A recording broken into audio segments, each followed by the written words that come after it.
Bonjour à tous et bienvenue sur ma chaîne. Je profite encore de ma balade en forêt pour faire une petite vidéo pour vous présenter le sac Decathlon que j'ai eu récemment. J'avais donc le S5 Ultra Light, vous savez c'était l'ancien, vous l'avez certainement vu dans mes vidéos, qui était en gros jaune fluo et noir.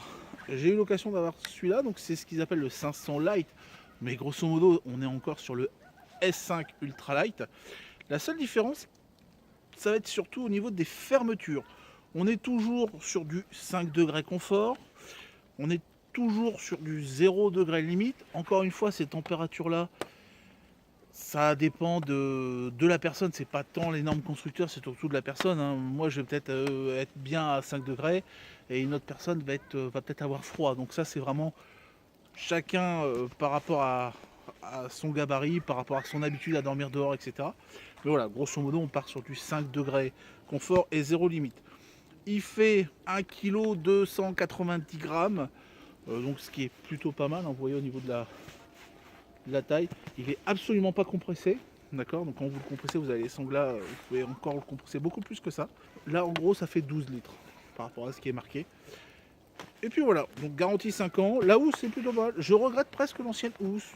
Finalement, c'était les sangles serraient mieux. Là, vous avez une espèce de petit chapeau au-dessus. On va l'ouvrir. Petit chapeau au-dessus là qui sert de compression. Et finalement, je suis pas forcément plus fan que ça. Les anciennes sangles étaient très très bien. On va le sortir du sac.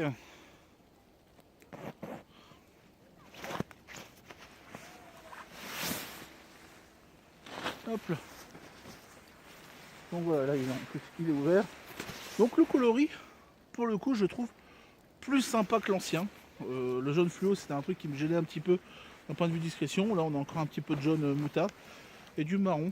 Voilà, je le trouve vraiment sympa. On le voit sur l'étiquette, hein, donc 500 light, 5 degrés. On voit l'intérieur en gris. Il est plutôt bien fait parce que vous avez des bourrelets anti-froid là qui ont été mis devant les fermetures. Donc quand vous fermez, vous avez le bourrelet à l'intérieur qui vient se positionner devant. Voilà, la fermeture est là, le bourrelet ici.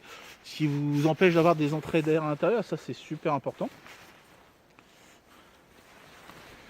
Et donc l'intérêt de ce sac, que moi j'ai trouvé sympa, certains n'aimeront pas et d'autres qui aiment vraiment le matériel ultra léger râleront un petit peu parce que forcément ça fait du point plus.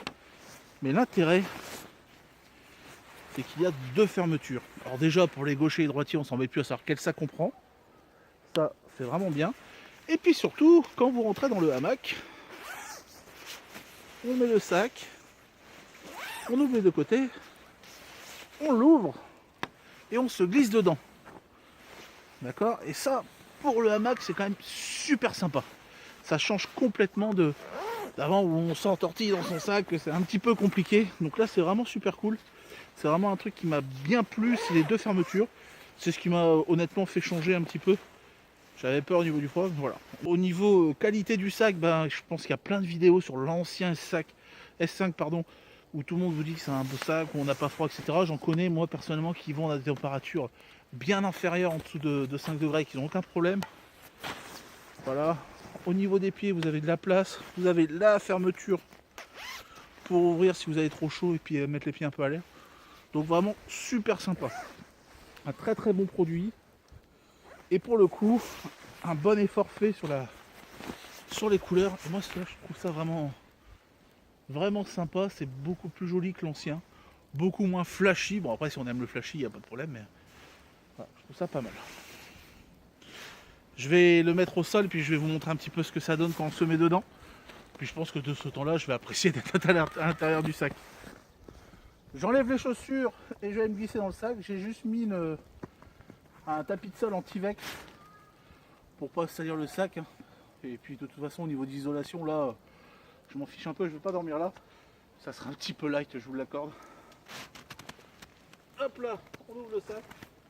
Vous voyez, sac ouvert en grand. On imagine que ça soit au sol ou dans un hamac. C'est plutôt cool.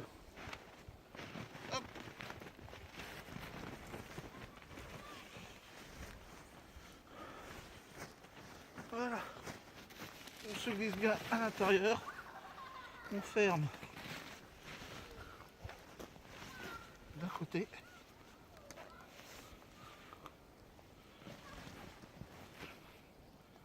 Puis l'autre en même temps, on peut les deux. Hein. Hop là. Donc comme vous le voyez, je suis plutôt bien dans mon sac. Il fait pas chaud. Et là pour le coup, j'en profite, c'est vraiment agréable. Je vais peut-être rester là un petit peu. Donc voilà, je voulais juste vous montrer ça. En tout cas, très bon sac, j'en suis vraiment satisfait depuis que je l'ai. J'ai fait quelques sorties avec, puisque j'ai fait le GR10, puis j'ai fait des sorties un petit peu plus froides qui n'ont pas été filmées et j'ai pas eu de problème. Donc voilà, très bon sac, n'hésitez pas. Moi je vais continuer à me reposer un petit peu et du coup je vous dis à bientôt sur la chaîne. Salut!